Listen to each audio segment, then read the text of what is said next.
Bom dia, gente. Bom dia aí para todo mundo. Sejam bem-vindos mais uma vez, né? Nossa aula. Bom dia, bom dia, bom dia para geral que está aí. Ô, pessoal, seguinte.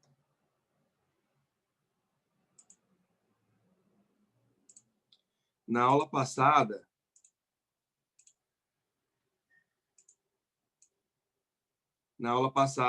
eu lembro que nós estávamos fazendo algumas questões do nosso livro, né?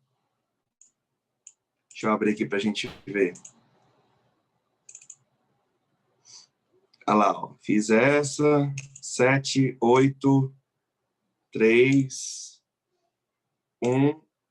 Aí eu parei nessa aqui, né? Tá faltando algum ainda para eu finalizar com vocês? Ou eu já fiz todas?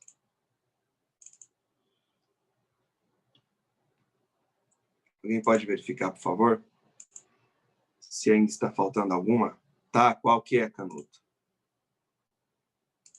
Vou falar no áudio, que eu preciso digitar. Página 54, 2, página 55, questão 5, página 56, questão 7. Vixe, peraí. Vamos lá, deixa eu abrir aqui o livro de vocês aqui.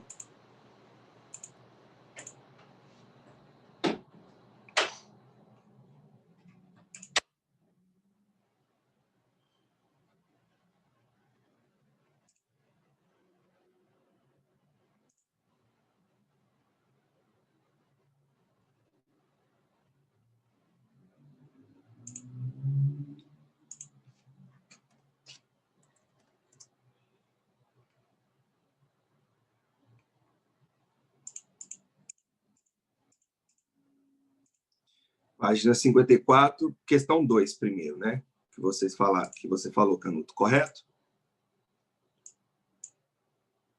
Beleza.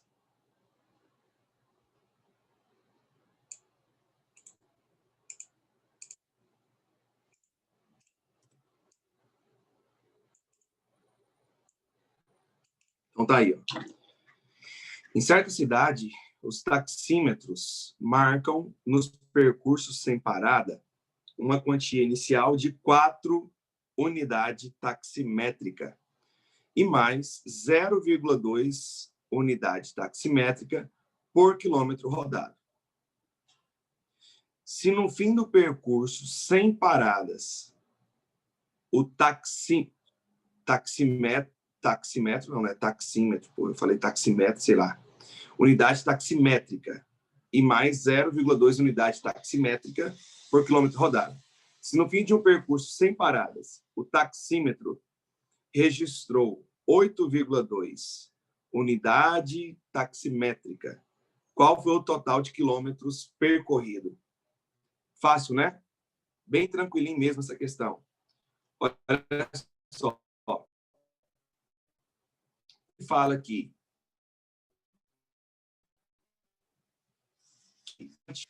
É 4 unidades taximétricas. E ele ainda cobra mais 0,2 por quilômetro rodado. É como se o nosso 4 fosse o valor do B, ou seja, fosse a taxa fixa, né, que eu expliquei lá para vocês. E esse nosso 0,2 fosse o coeficiente angular, fosse a nossa taxa variável. É o número que está junto com o x. Então, olha só. Ele fala que qual é o valor cobrado?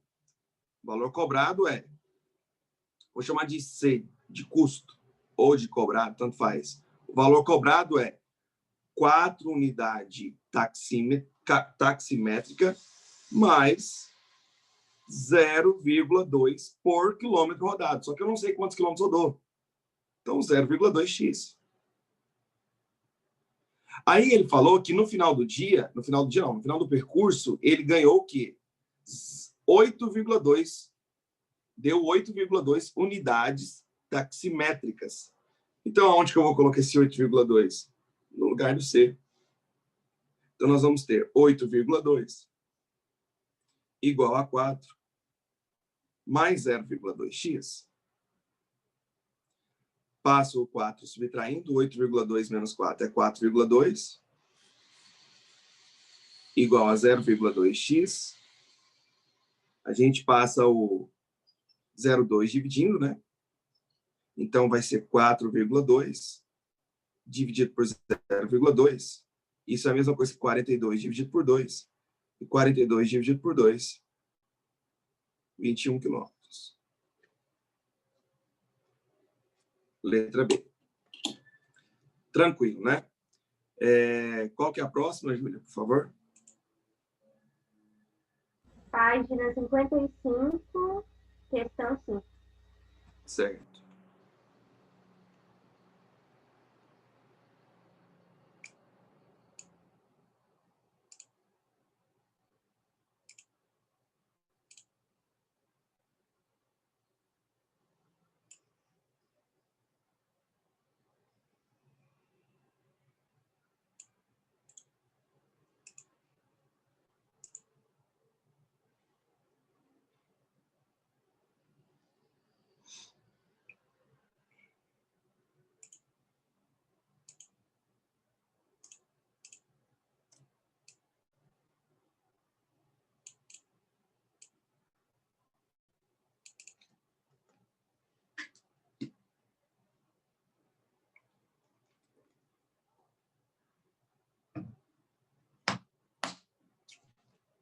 Luísa possui uma pequena confecção artesanal de bolsas. No gráfico a seguir, a reta C representa o custo total com a confecção de X bolsas.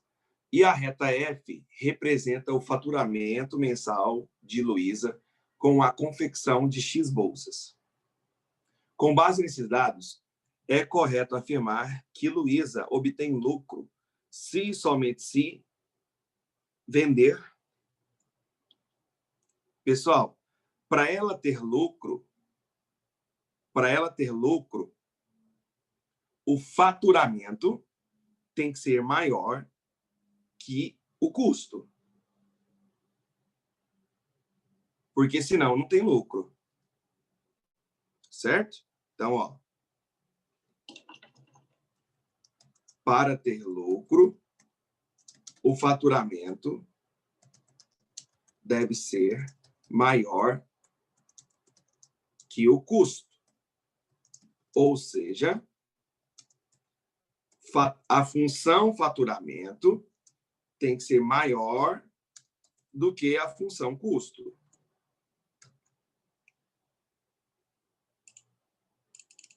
Senão, não tem lucro, né? A lógica é essa. Certo? Então, eu vou ter que descobrir qual é a função faturamento e qual é a função custo. Eu vou aproveitar para dar um auxílio para vocês, porque muitos alunos de vocês aí vieram me procurar no privado, né, para pedir auxílio aí numas questões aí do Célio, que o Célio passou para vocês sobre geometria analítica. E na verdade, o que ele cobrou de vocês é função afim. É função afim. Só que muitas vezes o aluno não enxerga isso, né? Vamos mexer aqui primeiro na função custo. Você já viu aquele exercício que colocou lá assim, ó? Verifique, que o Célio colocou para vocês. Verifique se os pontos, sei lá, verifique se os pontos 0 e 10, 100 e 810 e 200 e 900 são colineares ou estão alinhados. É a mesma pergunta. Verifique se esses 3 pontos são colineares ou são alinhados. Quando eu expliquei para vocês função polinomial do primeiro grau, função afim, que é o que a gente está vendo aqui agora, eu falei assim, olha, para resolver é fácil de lembrar, monta um sistema ou sai por semelhança, determinante é fácil, é roubar doce de criança. Por que determinante sai? Porque eu falei para vocês, olha, lá em geometria analítica, você estuda um negócio chamado condição de alinhamento de 3 pontos. três pontos estão alinhados ou são colineares quando o determinante deles for igual a zero. Então, bastava você, na questão do Célio, calcular o determinante dos três pontos e ver se vai dar zero. Se der zero, estão alinhados, são colineares. Se não der zero, não estão alinhados, não estão colineares. Ou seja, se não der zero, eles não pertenceriam à mesma reta. Então, se você olhar para a função custo, eu tenho esse ponto é o x valendo 0 e o y valendo 10, está aqui.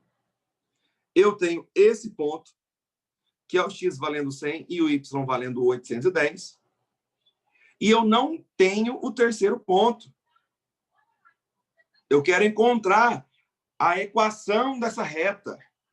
Eu quero encontrar essa função.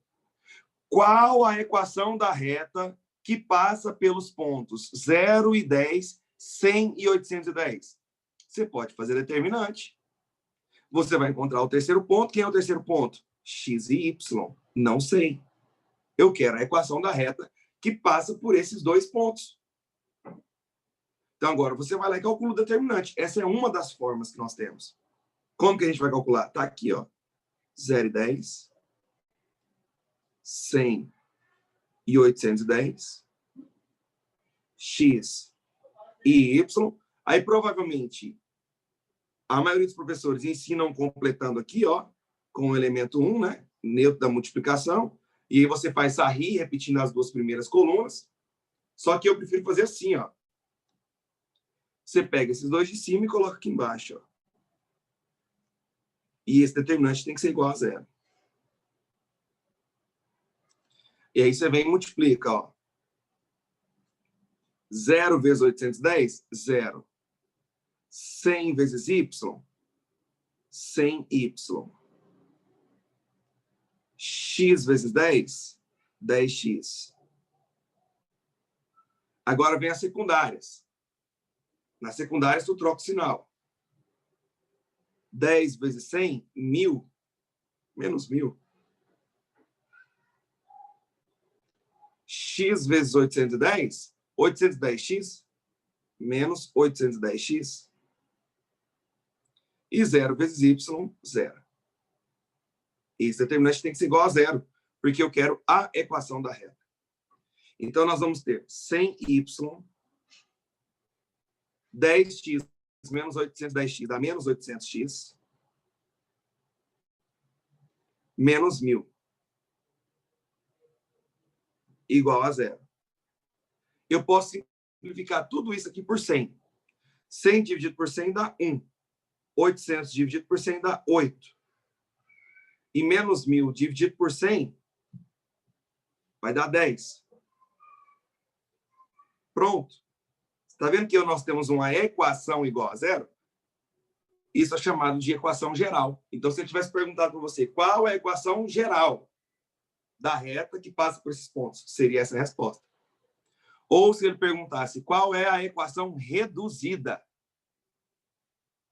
A equação reduzida é só você isolar o y. 8x está negativo, vai para lá positivo. 10 está negativo, vai positivo. Pronto, gente. Essa é a função custo.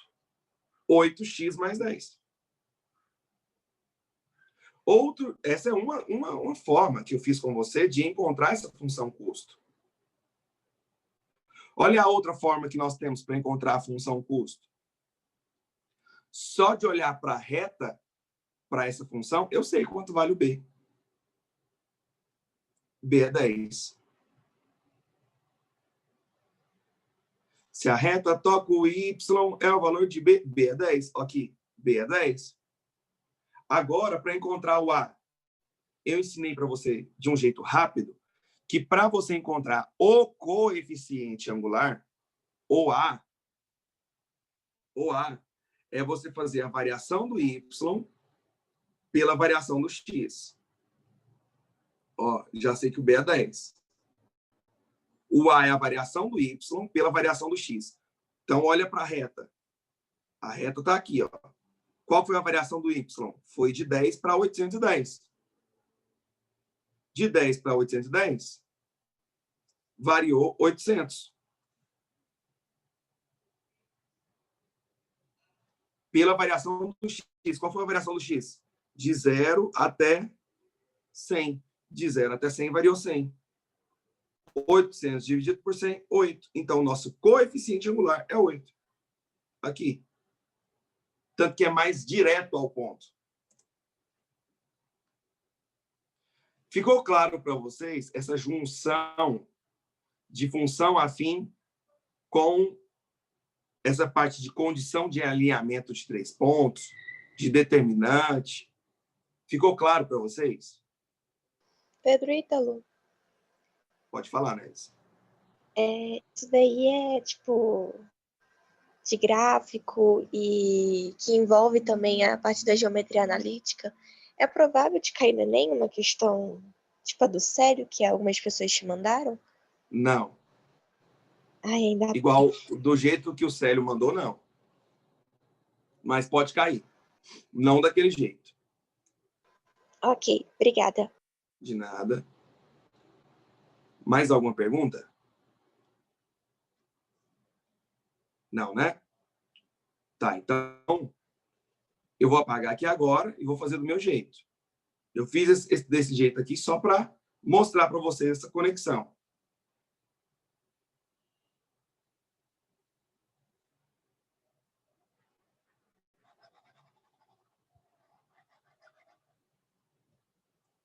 Então, vamos lá. Vou trabalhar primeiro aqui com a função custo.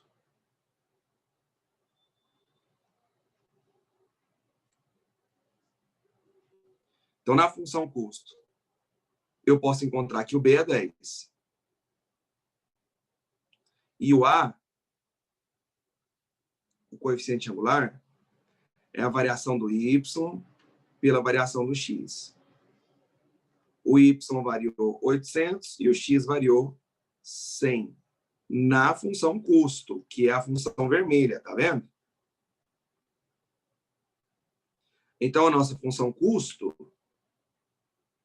ela é AX mais B. Agora, nós vamos fazer a função faturamento.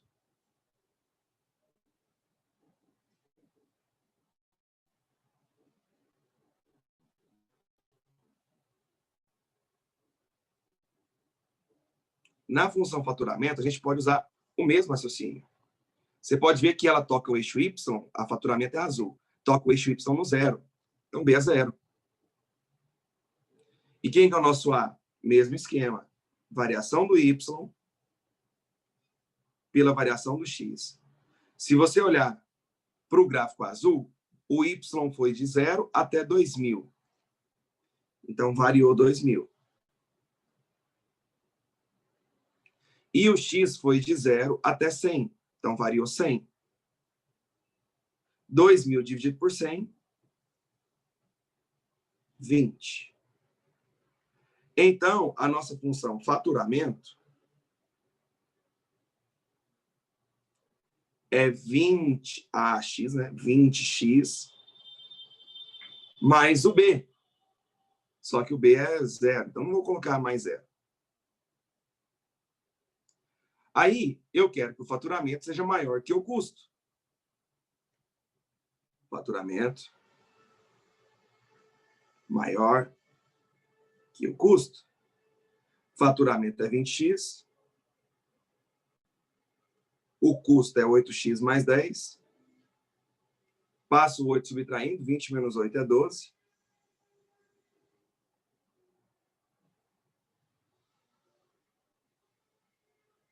Maior que 10.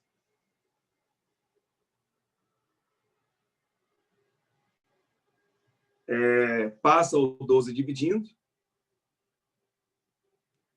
10 dividido por 12. É a mesma coisa que 5 sobre 6. 5 dividido por 6 vai dar 0, alguma coisa.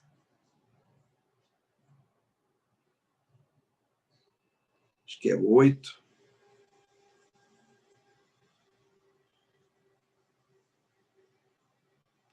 Sobra 2.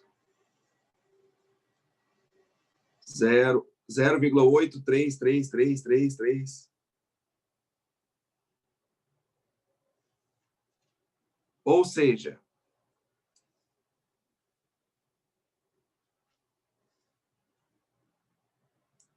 ela tem que vender uma quantidade maior do que 0,8333. Então, ela tem que vender pelo menos uma bolsa para ter lucro. Se ela vender mais de uma bolsa para cima, ela já vai ter o lucro, né? Ela já vai... Por quê? Porque o faturamento já vai ser maior do que o custo. Então, ela vai ter que vender pelo menos uma bolsa. Perguntas?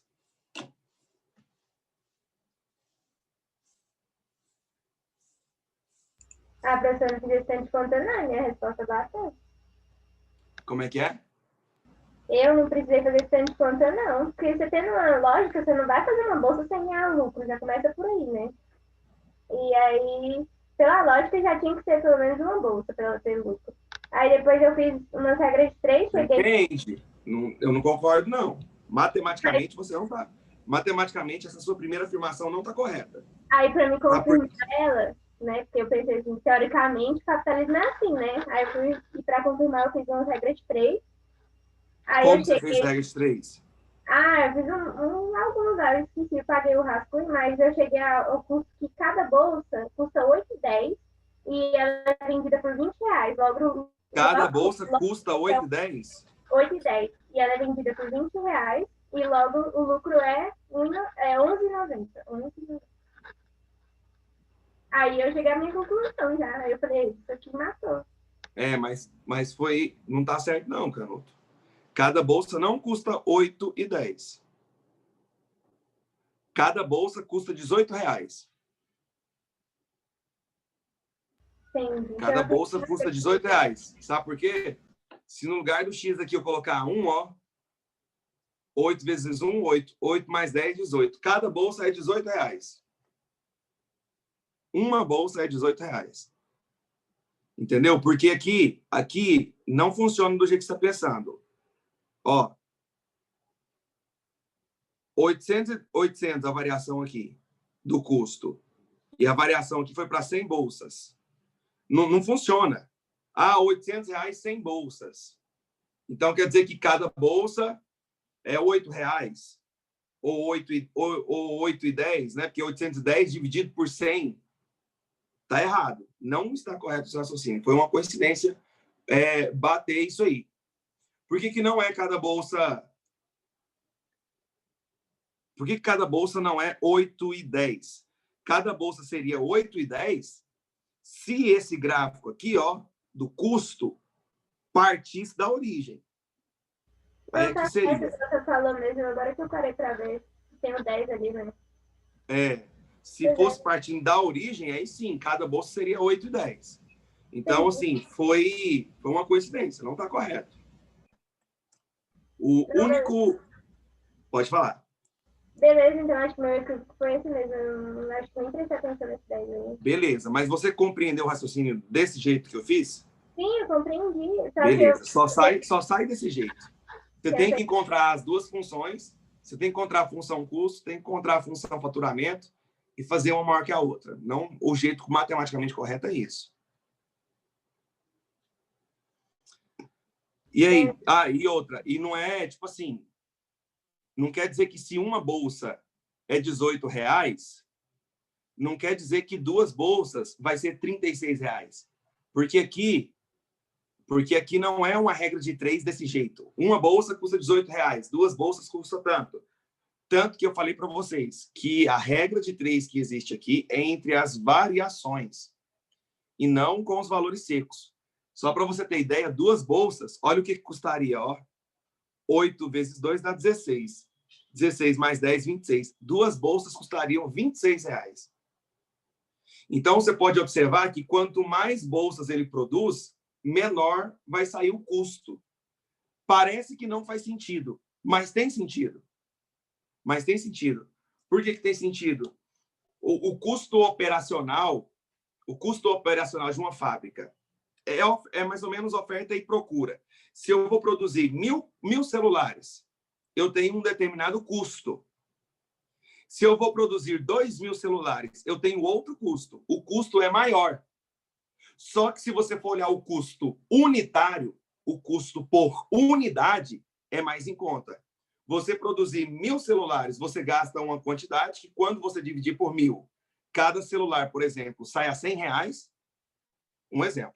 E se você produzir 2.000 celulares, vai ter um custo maior. Mas quando você dividir por 2.000, cada celular sai R$80. Sai mais em conta. Então, a produção, quanto maior a escala, mais caro vai ser o custo, porém, o custo unitário fica mais barato. Então, é o que está provando aqui nesse exercício da Epcar. Qual que é a próxima questão aí que eu estou devendo para vocês?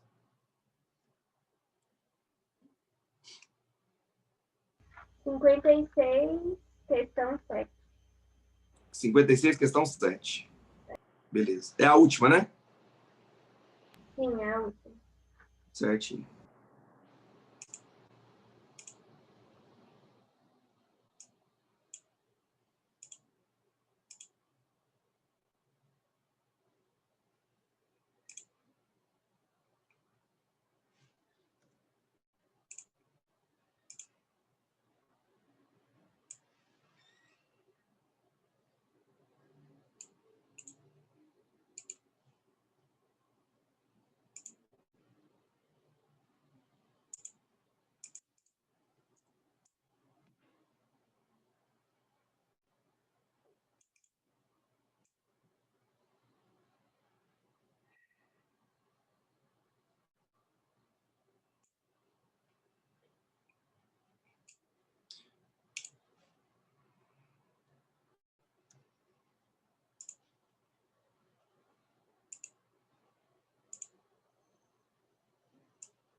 Essas questões aqui, ó, tipo essa 7 aqui, costumam cair bastante, né? Que é onde ele te dá um texto, né? Aí você tem que fazer a interpretação e descobrir qual é o melhor gráfico para aquele enunciado, né?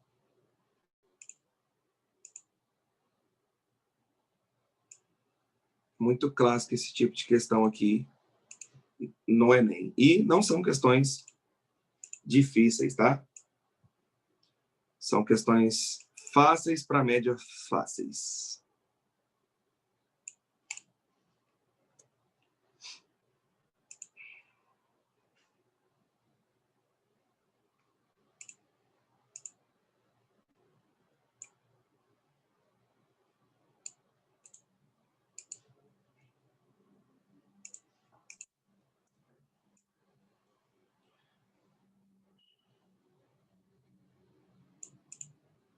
Beleza. Tá aqui as cotas alternativas. Vamos lá. Acho que eu vou aumentar aqui um pouquinho.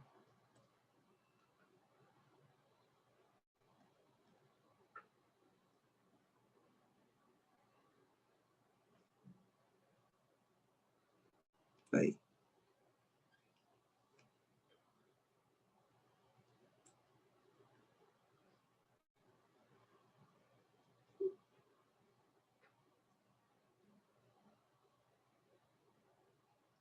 Então, aqui ele fala o seguinte: uma empresa de telefonia fixa oferece 2 planos a seus clientes. No plano K, o cliente paga R$ 29,90 por 200 minutos mensais, né? E 20 centavos por cada minuto excedente no excedente. Então, olha só. O que tem que acontecer com o plano K? Bom, só de olhar aqui nas alternativas, a gente já consegue eliminar uma de cara, que é a letra A. A gente já consegue eliminar a letra A, porque você pode observar que aqui, ó, no plano K, isso. No plano K, por 200 minutos, até 200 minutos, tá vendo? Ele paga um valor abaixo de R$ 29,90. E aqui está falando que ele paga R$ 29,90 por 200 minutos mensais. Então, aqui, ó, letra B, por enquanto pode ser. Essa aqui a gente já eliminou, né? Isso aqui está fora. Ó, a letra B, R$ 29,90 até 200 minutos, ok. Letra C, R$ 29,90 até 200 minutos, ok também. E a letra D, R$ 29,90 até 200 minutos, ok. Só que não é só isso, né? Não é só isso. Ainda vai aumentar o quê? 20 centavos para cada minuto excedente. Mas é para cada minuto excedente aos 200 minutos. Então, aqui é como se o nosso coeficiente angular fosse 20 centavos. Fosse 0,2. Fosse 0,2. É a mesma ideia. Então, a gente pode tentar olhar para cada uma das alternativas e ver aquela que o coeficiente angular dá 0,2. Essa é uma das formas. Como que eu vou descobrir? Olha só, os valores que eu tenho aqui, ó. Plano K, plano vermelho. Se você olhar para esse pedacinho aqui, ó. Aqui eu tenho que a variação do Y foi de R$ 29,90 para R$ 49,90. Ou seja, variou 20. Variou R$20 de 200 para 300, 100 minutos. 20 dividido por 100, 0,2. Pode ser essa a resposta. Se você não quiser fazer assim, você pode fazer o seguinte.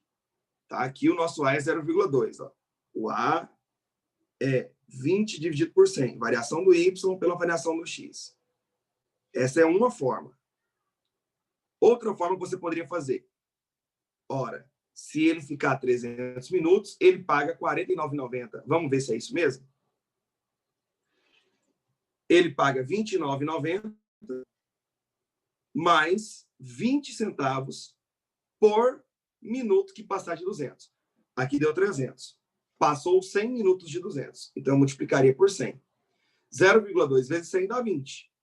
20 mais 29,90, R$ 49,90. Bateu? Bateu? Só que, tipo, eu estou perdendo tempo fazendo isso aqui. Sabe por quê? Porque em todas as alternativas, o gráfico K é o mesmo dessas três aqui, ó. Observe aqui, ó. Pã, pã. Tá do mesmo jeitinho, ó. 300, 49,90, tá vendo? Aqui, ó. Pã, pã. Todas o gráfico K está do mesmo jeito. Mas eu quis fazer isso aqui só para te mostrar como que você enxergaria se está ou não correto. Gráfico Z. Ele paga R$ 49,90 por 300 minutos. Tá? Então, observe que aqui, ó, a letra B a gente pode eliminar. Porque ele paga R$ 49,90 por até 200 minutos. Então, tá errado. Aqui também tá fora. Aqui tá 300 minutos, R$ 49,90, certo? 300 minutos, R$ 49,90. Ok. Mais 10 centavos por cada minuto que excede. Então, você pode fazer o mesmo raciocínio. Seu A tem que ser 0,10. Então, se você olhar aqui, ó, vamos pegar aqui esse triângulo grande aqui, por exemplo, ó. A variação do Y, 49,90 para 89,90, dá 40. E a variação do X, 300 para 500, 200. Então, aqui o nosso A é a variação do Y, 40, dividido pela variação do X, 200. Isso é a mesma coisa que se eu dividir por 40, dá 1, dividido por 5, dá 0,2. Eita! É como se ele pagasse 20 centavos por minuto excedente. Então, tá errado. porque tem que ser 10 centavos por minuto excedente. Resposta aqui é a letra D. Esse eu fiz assim, bem certinho. Agora eu estou com pressa. É uma questão do Enem. E eu estou com pressa. Eu quero fazer rápido. Vamos lá, então?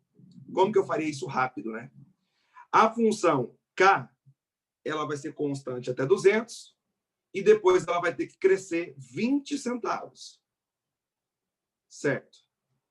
A função Z vai estar para cima, ela vai ter que crescer constante até uns 300 minutos. Vamos colocar aqui assim, mais ou menos, por exemplo. Tá? E depois ela vai crescer menos do que a função K, porque ela vai crescer só 10 centavos por minuto. Então, a inclinação dela tem que ser menor. Rapidamente eu fiz isso. Olha só. A única que bate isso aqui é a letra D. A única que vai bater desse jeitinho aqui, ó, é a letra D. Esse seria o jeito de você fazer rápido, sem fazer cálculo nenhum, só interpretando a questão. Fechou? Muito obrigado, gente, por hoje. Semana que vem não, quinta-feira, né? Quinta-feira eu vou dar aula para vocês sobre função quadrática, tá? A gente encerra aqui função afim. Falou, tchau, obrigado. Tchau, tchau, até mais.